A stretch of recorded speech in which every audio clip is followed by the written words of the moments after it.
deputados, senhores presidentes de Câmara, senhores autarcas, senhores presidentes de secção e dirigentes do nosso partido,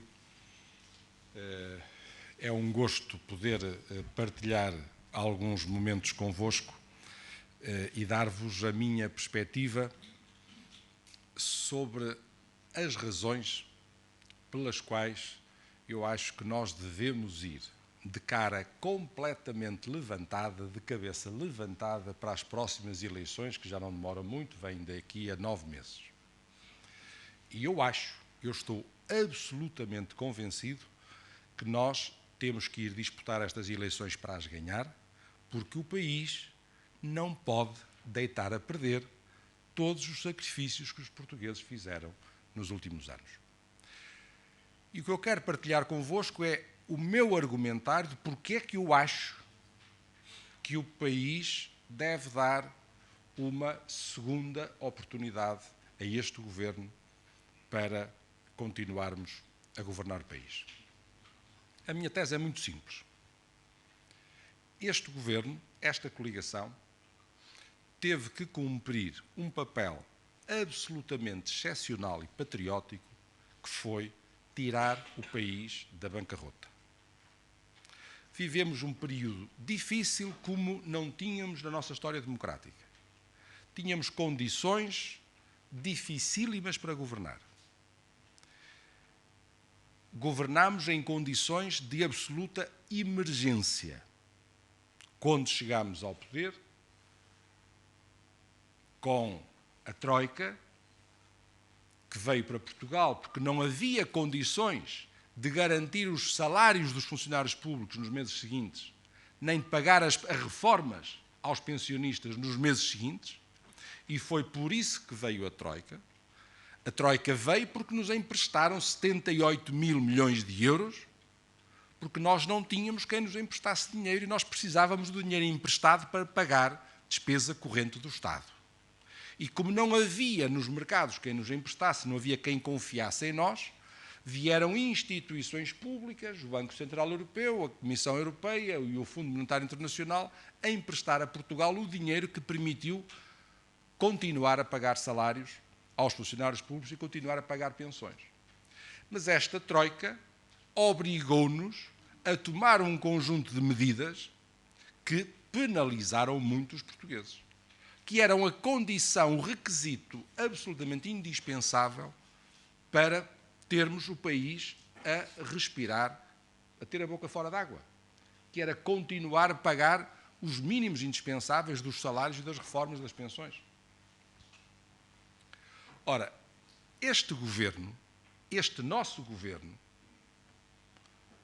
teve que fazer este papel e cumpriu. Era esta a missão que nos estava confiada quando o país estava à beira da bancarrota. O que é que se pede a quem vai gerir o país? Tirar o país da bancarrota. E esta missão está cumprida.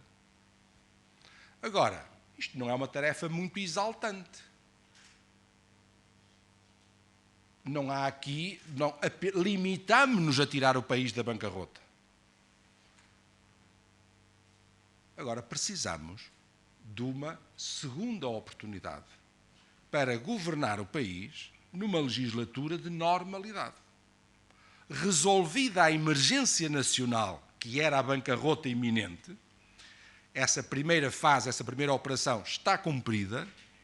Agora precisamos da oportunidade de governar o país, dar esperança ao país, de fazer o país crescer, dar melhores condições de vida aos portugueses, melhores condições de conforto, de emprego, de bem-estar, de rendimento às pessoas, para resolver o grande problema que hoje está por resolver.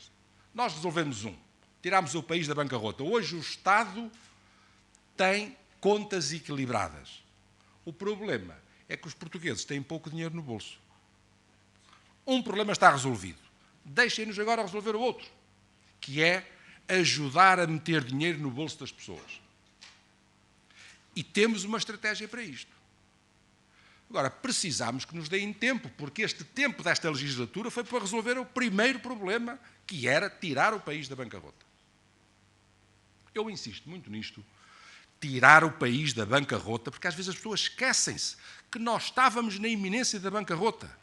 E agora temos um partido alternativo que quer governar Portugal a partir do próximo ano, que é exatamente o partido que colocou o país à beira da bancarrota. É o mesmo partido, chama-se Partido Socialista, é o mesmo. E as pessoas são as mesmas. São as mesmas caras, são os mesmos rostos, que até hoje nunca os ouvi reconhecer os erros do passado. Eles nunca vieram pedir desculpa aos portugueses. Verdadeiramente, se olharmos para o Partido Socialista de há 4 anos, que colocou o país na bancarrota, e este que quer governar o país agora, a única diferença é que o número 1 muda e o número 2 passa a número 1.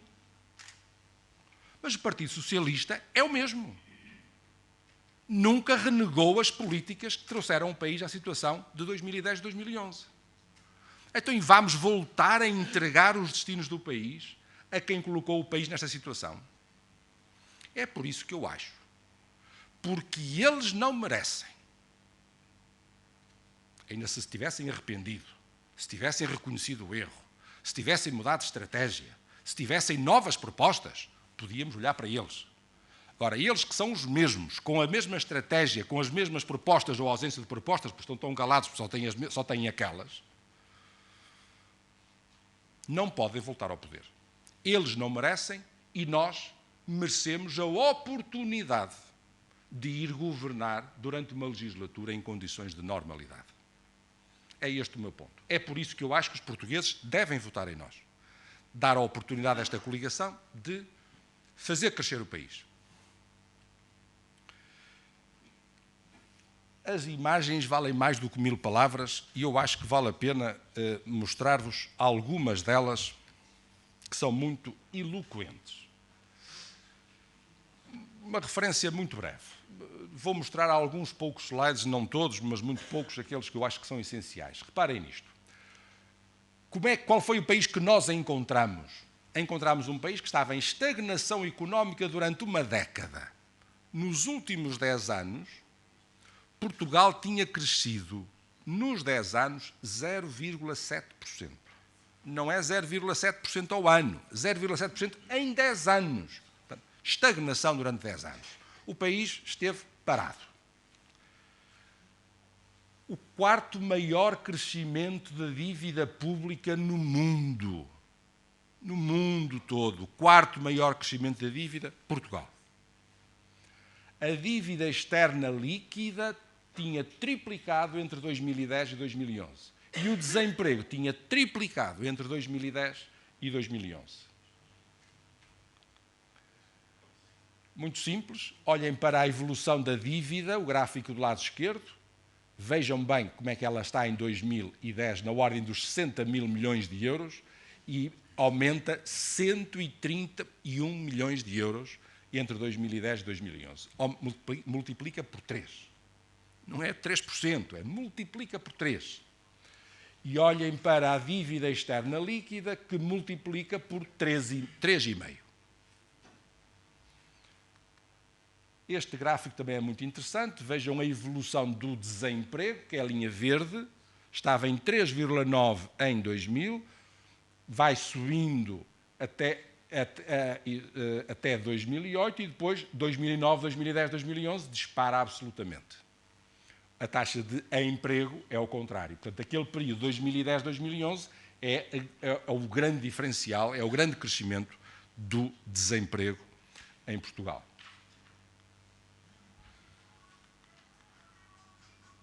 Agora, este mapa mostra, a partir de agora vou-vos mostrar algumas razões para termos esperança. Já não vou falar das desgraças que nos deixaram. Algumas razões para termos esperança. Em 2014, Portugal vai crescer mais do que a média europeia. E vejam isto, então, não sei se havemos de rir, se havemos de chorar. Portugal só vai crescer 1% em 2014, ou só cresceu 1% em 2014. Apesar disso, cresceu mais do que a média europeia.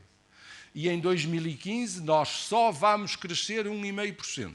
E, apesar disso, vamos crescer mais do que a média europeia. As previsões da Comissão Europeia apontam para, em 2016, nós aumentámos a nossa cota de crescimento para 1,7, igual à média europeia. Em 2017 e 2018 voltámos a crescer mais do que a média europeia. É pouquinho mais, é crescer pouco, mas é crescer, e é crescer mais do que a média europeia. Se olharem aqui para trás, de 2012 para trás, nós estávamos era com recessão. Não falávamos de crescimento pequeno, tínhamos era recessão a sério.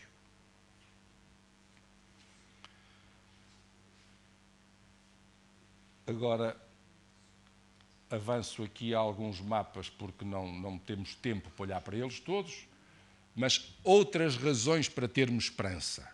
É do que estamos a falar. Razões para termos esperança. A evolução do IRC, o imposto que as empresas pagam sobre os seus lucros.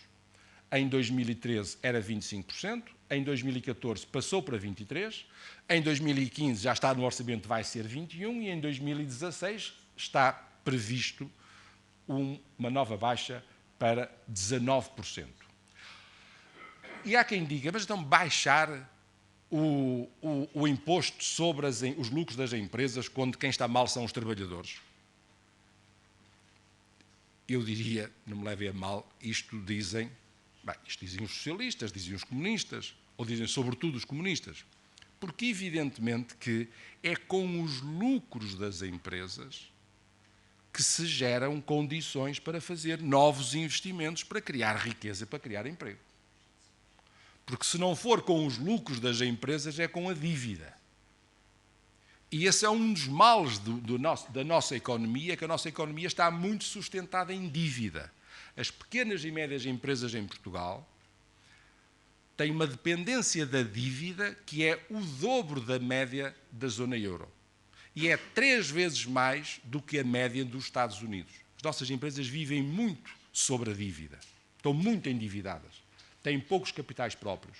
Como é que uma empresa pode aumentar os seus capitais próprios? É justamente com os lucros, reinvestindo lucros. A ideia de baixar o imposto sobre os lucros não é para aliviar o bolso dos empresários, não é porque nós temos pena dos empresários coitadinhos. Não é porque nós queremos que os empresários possam usar os seus lucros para os reinvestir e criar novos postos de trabalho. É a pensar no crescimento do país que nós apostamos nesta redução do IRC.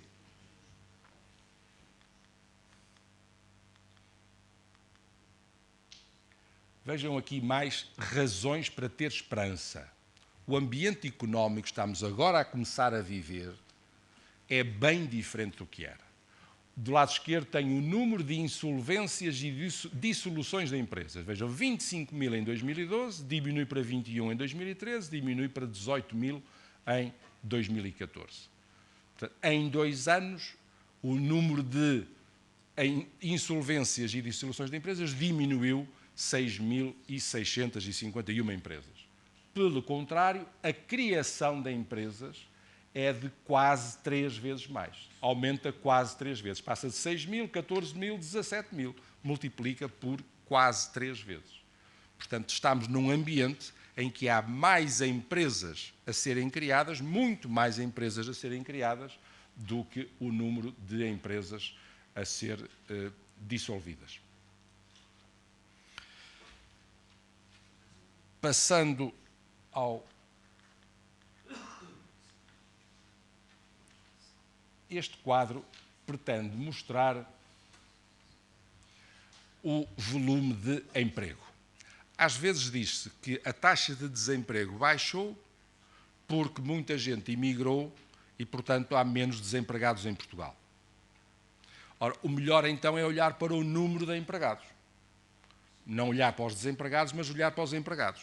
Então a ideia, o que se mostra aqui, é que o número de empregados, o número de postos de trabalho, aumentou 210 mil postos de trabalho entre o primeiro trimestre de 2013 e o terceiro trimestre de 2014.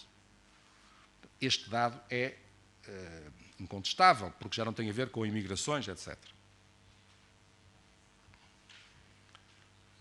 O quadro seguinte mostra a evolução da taxa de desemprego, que em janeiro de 2013 estava em 17,7% e tem vindo a baixar, estava em novembro de 2014 em 13,9.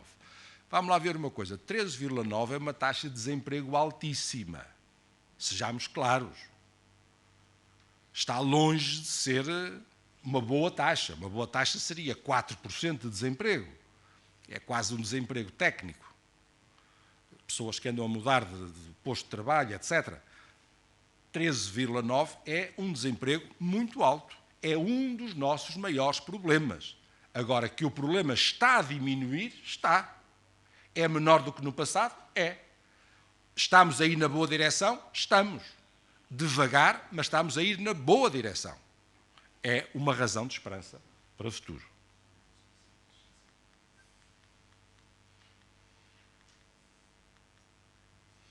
Gostava de chamar também a vossa atenção para esta informação. Em 2015, teremos o primeiro déficit não excessivo desde a entrada de Portugal no euro e o déficit mais baixo da nossa democracia. Justamente o que trouxe a situação portuguesa, a situação a que chegou, foi o déficit excessivo, que em 2010 andara na ordem era superior a 10%. 10% do PIB. O que queria significar que, mais ou menos, 20% da despesa pública era paga com dinheiro emprestado. Portanto, mais ou menos os salários de 3 meses, ou se quiserem, os salários, a despesa pública de 2 meses e meio por ano, era paga com dinheiro emprestado. Quem é que pode viver desta maneira? Sobretudo quando isto acontece uns anos a seguir aos outros. E Portugal, desde 1974, que todos os anos apresentou déficits orçamentais. Há déficits suportáveis e há déficits insuportáveis, depende da taxa de crescimento da economia que se vive em cada momento. Mas em 2015 nós vamos ter, pela primeira vez, um déficit abaixo daquilo que é tolerado, que são os 3%. E em 2018, o compromisso de Portugal é ter um déficit zero. Vocês não sabem o gozo que me dá olhar para este gráfico. Se esta coligação continuar a governar Portugal, nós vamos ter em 2015 um déficit de 2,7%, em 2016 um déficit de 1,5%, em 2017 um déficit de 0,7% e em 2018 temos equilíbrio orçamental pela primeira vez desde 1974. Que é aquela situação, desculpem-me de reter-me aqui um bocadinho, porque há quem diga que eu sou um fanático do equilíbrio orçamental. E sou mesmo. Eu não entendo que uma família possa, todos os meses, pedir dinheiro emprestado para pagar na mercearia. Durante anos a fio. Eu não sou contra pedir dinheiro emprestado para comprar uma casa, para comprar uma máquina, para comprar um carro, eventualmente. Fazer um investimento.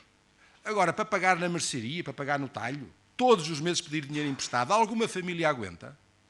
Alguma empresa aguenta pedir dinheiro emprestado todos os meses para pagar salários? Todos os meses? Sempre a crescer o endividamento? Há um momento que não ganha para os juros. Que é o que nos acontece hoje. Nós hoje já pagamos mais de juros da dívida pública do que nos custa o Serviço Nacional de Saúde. Vejam bem. Esta despesa toda de médicos, de enfermeiros, os hospitais, as análises, as radiografias, os diagnósticos, as cirurgias, toda esta parafernália de despesa que é o Serviço Nacional de Saúde, tem uma despesa enorme, é inferior ao que nos custa o juro da dívida pública. Porque andamos anos a fio a viver de dinheiro emprestado e tem que ser pago e os juros.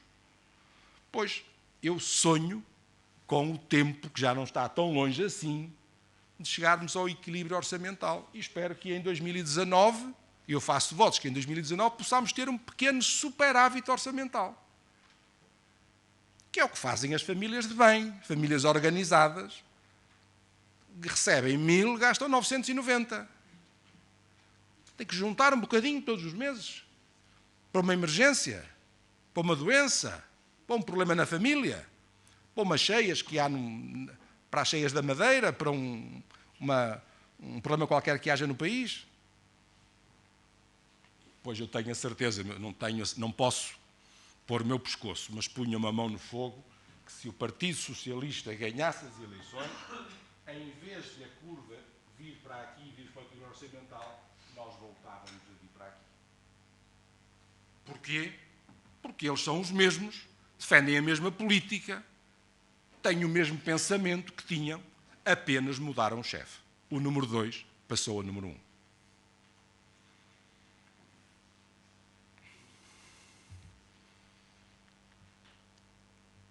Este quadro também é muito interessante e é um sinal de esperança também. Há quem diga que agora temos as contas mais equilibradas porque se aumentaram muito os impostos quando se devia ter cortado na despesa do Estado.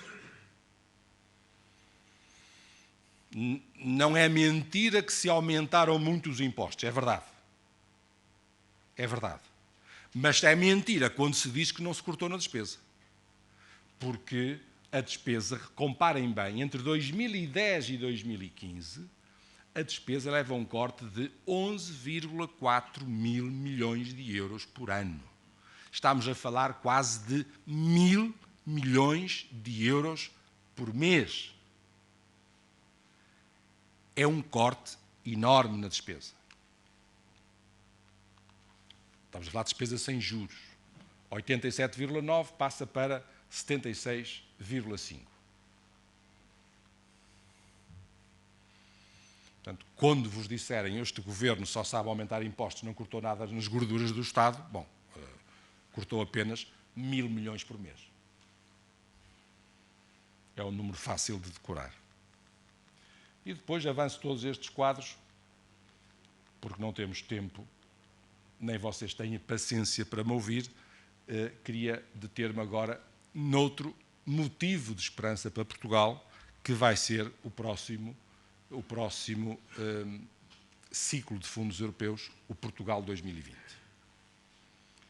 Nós vamos ter agora, e eu queria falar-vos um bocadinho disso, é suposto, dentro do Governo tenho essa responsabilidade, é do que eu trato todos os dias, é de fundos europeus, e propunha-me falar-vos agora um pouco de como é que nós vamos organizar os fundos europeus e porque é que isto há de ser motivo de esperança também para os portugueses. Nós vamos ter 25 mil milhões de euros que a União Europeia, que a Comissão Europeia coloca à disposição de Portugal para nós investirmos nos próximos 7 anos. E a questão que se coloca é como é que vamos organizar-nos, que prioridades vamos definir, onde é que vamos, afinal, investir este dinheiro. Qual é o caminho que devemos seguir? Em primeiro lugar, é preciso recusar a ideia de que os 25 milhões de euros, bom, venham eles, que nós então vamos colocar esse dinheiro nas empresas que estiverem para falir e nós vamos salvar as empresas que estão para falir, ou então vamos criar emprego rapidamente, vamos fazer obras públicas porque isso cria rapidamente emprego. Bom, isso seria um erro trágico. A grande orientação que nós temos para os fundos europeus nos próximos anos é pegar neste dinheiro para transformar a economia do nosso país.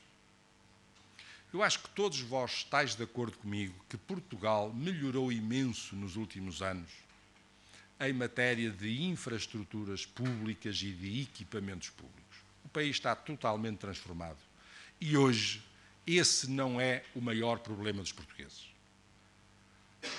Eu sei que ainda há algumas estradas por fazer, mas as estradas já não são um problema português. Eu sei que ainda há algumas escolas para recuperar, mas o conjunto das escolas já não são o maior problema português. Pelo contrário, nas escolas, com os investimentos feitos nos últimos anos, nós temos das melhores escolas da Europa. Nos equipamentos culturais, nos equipamentos desportivos, nos estabelecimentos de saúde, nas escolas, na água, no saneamento, nas estradas, nas autoestradas, nos portos, nos aeroportos. Esse não é o problema de Portugal. Déficit de infraestruturas e equipamentos públicos não temos. Déficit orçamental já quase não temos. Estamos a caminho de não ter, ou de deixar de ter. O nosso déficit grave, forte, é o déficit de competitividade das nossas empresas. Precisamos de uma economia mais pujante, o que quer dizer empresas mais competitivas.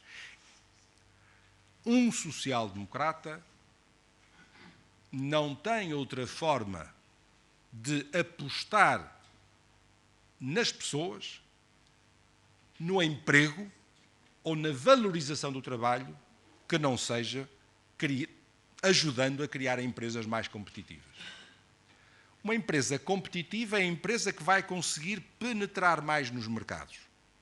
Vai conseguir vender mais ou vai conseguir vender mais caro, com mais valor.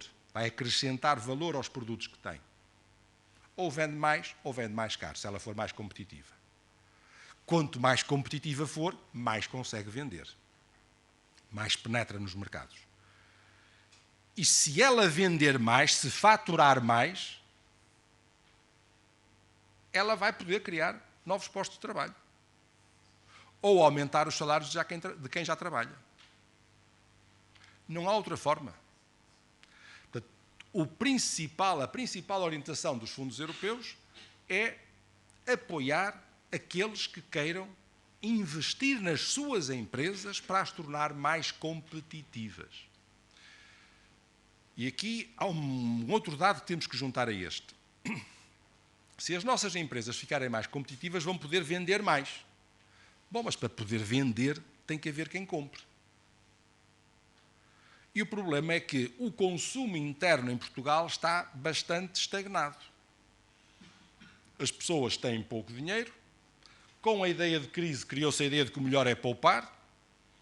Há agora mais poupança do que havia antes. E, portanto, não há consumo interno. Ora, não interessa às empresas serem mais competitivas, terem capacidade de vender mais, se não houver quem compre em Portugal. A solução é vender fora de Portugal, é exportar. Mas, como eu vos mostrei há pouco, a Europa vai crescer nos próximos anos ainda menos do que Portugal. O que quer dizer que a capacidade da Europa absorver os nossos produtos é limitada porque vai crescer pouco. Então a solução é continuar a forçar a via das exportações para a Europa, não perder cota de mercado na Europa, tentar aumentá-la, mas as empresas portuguesas têm que olhar cada vez mais para outros mercados fora da Europa. A China, a Rússia, o Japão, a Austrália, o Canadá, os Estados Unidos, a Coreia, seja onde for, só que estes mercados são muito caros. É muito caro ir vender para a Austrália, ir a uma feira, ou ir a várias feiras. E por isso nós vamos ter que apoiar muito as empresas que queiram ser mais competitivas e vamos apoiá-las nos seus processos de internacionalização. Esse é o ponto forte dos fundos europeus. Para quê? Não é evidentemente a pensar nos lindos olhos do empresário que vai vender mais, vai ficar mais rico. Nós queremos que ele seja mais competitivo para poder vender mais, faturar mais, para poder meter mais empregados ou pagar melhores salários a quem trabalha na sua empresa. Por isso, uma grande diferença do CREN, que é este ciclo de fundos que está a terminar agora, para o Portugal 2020, que é o ciclo que vem agora aí, é que nós vamos agora apostar mais no investimento privado do que no investimento público. Mais no investimento privado do que na obra pública. Mas atenção, nós somos social-democratas e pensamos sobretudo nas pessoas. E quando eu digo competitividade das empresas, por causa das pessoas. Só que há pessoas que não podem participar no campeonato da competitividade. Refiro-me sobretudo às crianças, aos doentes, aos idosos. Esses estão fora do campeonato da competitividade. Ora, nem por isso podemos deixá-los para trás. Pelo contrário, eu sou dos que defendo que o Estado assenta a sua justificação, sobretudo, na necessidade de tratar, de cuidar dos mais fracos, dos mais débeis, dos mais desprotegidos, daqueles que não podem governar a sua vida sozinhos. É para esses, sobretudo, que se justifica o Estado. E é muito curioso que seja um governo da coligação PSD-CDS a criar pela primeira vez um programa temático chamado Inclusão Social e Emprego, para justamente tratar de cuidar daqueles que são mais carenciados. Portanto, uma grande prioridade à competitividade e internacionalização, que tem a maioria do dinheiro, 41%, mas quero dizer-vos que a área da inclusão social vai ser multiplicada por 3 no Portugal 2020. O dinheiro para a inclusão social, que eram 400 e tal milhões de euros no CREN, passa para 1.400 e tal, quase 1.500 milhões de euros no Portugal 2020. Há cerca de 1.000 milhões de euros a mais para apoiar os mais desfavorecidos, os mais frágeis. Porque o país precisa de ter coesão, de ser mais unido, esbater diferenças. E aquelas pessoas que têm uma vida muito pobre, que são muito dependentes, que não têm condições de viver do seu esforço, do seu trabalho, precisam do apoio do Estado. E nós temos que ajudar, e custa dinheiro, tratar de incluir estas pessoas, trazê-las para a vida social e não ter, como temos, grupos de pessoas que estão marginalizadas, abandonadas, a degradarem-se no plano pessoal e no plano social. Esta é uma segunda marca muito importante deste programa de Portugal 2020, é esta aposta na área da inclusão social. E eu acho que nós, este governo, o Partido Social Democrata que lidera o governo, tem que ter muito orgulho neste Portugal 2020, justamente que vai tratar como nunca se tratou daqueles que estão fora do campeonato da competitividade. Não tenhamos ilusões. Eu costumo dizer sempre, primeira prioridade, competitividade da nossa economia. Segunda prioridade, competitividade da economia. Não há que fugir, não há que hesitar nas prioridades. É isto que vai criar riqueza e que vai criar emprego, que é o nosso problema. Mas não podemos deixar para trás aqueles que estão fora do campeonato da competitividade. Eu já estou a levar muito longe a minha intervenção, acho mesmo que só vou dedicar mais 2 ou 3 minutos para vos dar algumas outras diferenças relativamente ao Portugal 2020. Vamos procurar fazer um programa que seja muito mais simples do que até agora, mais desburocratizado. As pessoas queixam-se que há muito formalismo, muito papel, muita burocracia. No Portugal 2020 é tudo por via eletrónica, não há papéis, não se pedem as provas daquilo que as pessoas declaram, só por amostragem ou em caso de denúncias ou de uma fiscalização é que se vai atrás dos papéis. Grande transparência, está tudo no portal, no www.portugal2020.pt, está lá a regulamentação toda, os concursos todos, quem é beneficiado, as regras todas, toda a informação vai estar à disposição neste portal. Total transparência, máxima informação, para toda a gente saber onde é que os fundos são gastos, quem é que beneficia deles, a quem é que são entregues. Total transparência nesta matéria. E depois, as pessoas queixam-se muito que, nos fundos, nem sei se vale a pena concorrer, porque é muito complexo, e depois a gente faz uma candidatura, depois nunca mais vem a resposta, às vezes é preciso tomar decisões numa empresa, que não se sabe quando é que vem a resposta, não sabemos quanto tempo se espera, e quando o projeto é aprovado, depois faz-se um pedido de pagamento e está-se meses ou anos à espera que venha o dinheiro.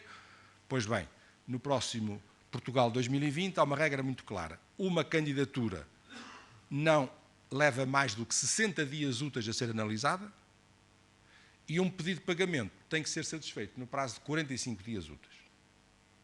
As pessoas sabem com o que podem contar. Agora vocês dirão assim, mas de prazos está o inferno cheio. E o Diário da República também está cheio de prazos que não são cumpridos.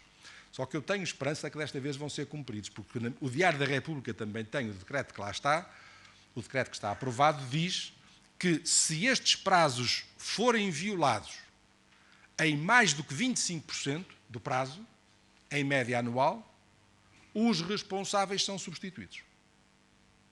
E, portanto, os responsáveis vão tomar medidas a tempo e horas para garantir que os prazos vão ser cumpridos, e eu acredito que vão mesmo ser cumpridos. Outra regra importante que tem a ver com a previsibilidade é esta nova norma de que as pessoas vão conhecer sempre com 12 meses de antecedência quando é que abrem os concursos. Porque é um problema para as empresas, às vezes, ou para uma autarquia que quer concorrer. Eu não agora concorro ou não concorro, o meu projeto ainda não está bem pronto, mas quando é que será o próximo concurso? Não faço ideia. E às vezes esta informação de quando é que vai ser o concurso é uma informação valiosa. Não tem que ser. Não tem que ser. Vai ser tudo anunciado com a antecedência de 12 meses, há um calendário de concurso e as pessoas sabem à distância de 12 meses quando é que vamos ter novo concurso. E agora, para terminar mesmo, porque eu acho que a vossa tolerância há de estar no limite, só uma palavra sobre os timings disto. Vocês perguntarão, mas então quando é que há dinheiro do Portugal 2020? Eu vou-vos dizer, está quase. Nós tínhamos que aprovar o acordo de parceria e aprovamos, e nós fomos o 4º país da Europa a apresentar em Bruxelas a proposta de acordo de parceria. Depois tínhamos que aprovar os programas operacionais e aprovamos. Fomos o 2º país da Europa a apresentar em Bruxelas as propostas de programas operacionais. Os programas já estão aprovados. As administrações dos diferentes programas operacionais estão nomeadas. O primeiro dinheiro de Bruxelas, os primeiros movimentos financeiros já ocorreram no final do ano passado, como era a nossa meta, nós queríamos ter movimentos financeiros até ao final de 2014 e tivemos mesmo em 30 de dezembro de 2014, chegou o primeiro dinheiro do Portugal 2020, já temos 170 milhões de euros do Portugal 2020 e já abrimos os primeiros concursos. Estamos agora na fase de elaborar a regulamentação específica. Nós precisamos de ter emprego, para isso precisamos de uma economia revitalizada, porque estas pessoas têm que ser promovidas na escala social. Têm que se sentir úteis à sociedade e têm que ser úteis à sociedade. Eu já tenho dito noutras ocasiões e digo-vos hoje aqui uma coisa muito simples, para terminar. A minha geração viveu ou vive melhor que a geração dos meus pais. Passa-se isto com praticamente todos os que estão nesta sala. Os meus pais viveram melhor que os meus avós.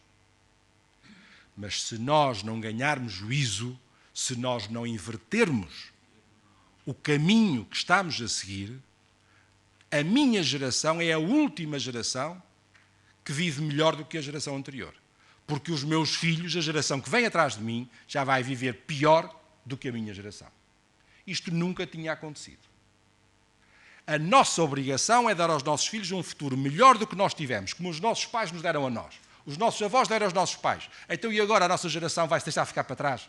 E vai ter esta situação humilhante de entregar aos nossos filhos um futuro pior do que aquele que nós temos? Eu, por mim, não me conformo. Eu acho que eu não sou menos trabalhador, menos inteligente do que os alemães, do que os holandeses, do que os belgas. Nem que se desunhem. E os portugueses não são menos do que eles em nada. Só nos falta, às vezes, um bocadinho mais de organização e falta-nos alguma ambição. O que eu tenho a certeza é que se nós entregarmos o poder ao Partido Socialista, isto anda tudo para trás. E é por isso que nós temos a obrigação, eu sinto a obrigação, porque eu acredito profundamente nisto, não é pelo interesse partidário, eu já não tenho idade de pensar em interesses partidários, eu tenho idade de pensar, de facto, nos meus filhos. Quero é o bem deles, quero o futuro do país. E a bem disso, nós precisamos de garantir que este caminho, que estes gráficos mostraram, que estamos na tendência correta. Quando é para subir, nós estamos a subir. Quando é para descer, os gráficos mostram que estamos a descer. Estamos nas tendências corretas. É preciso prosseguir esta via e nós temos que ganhar as próximas eleições de por onde der. Depende de nós, da nossa capacidade de persuasão, e para isso é que os partidos servem, para serem máquinas organizadas para convencer as pessoas de qual é a linha justa que têm que seguir. Muito obrigado pela vossa atenção.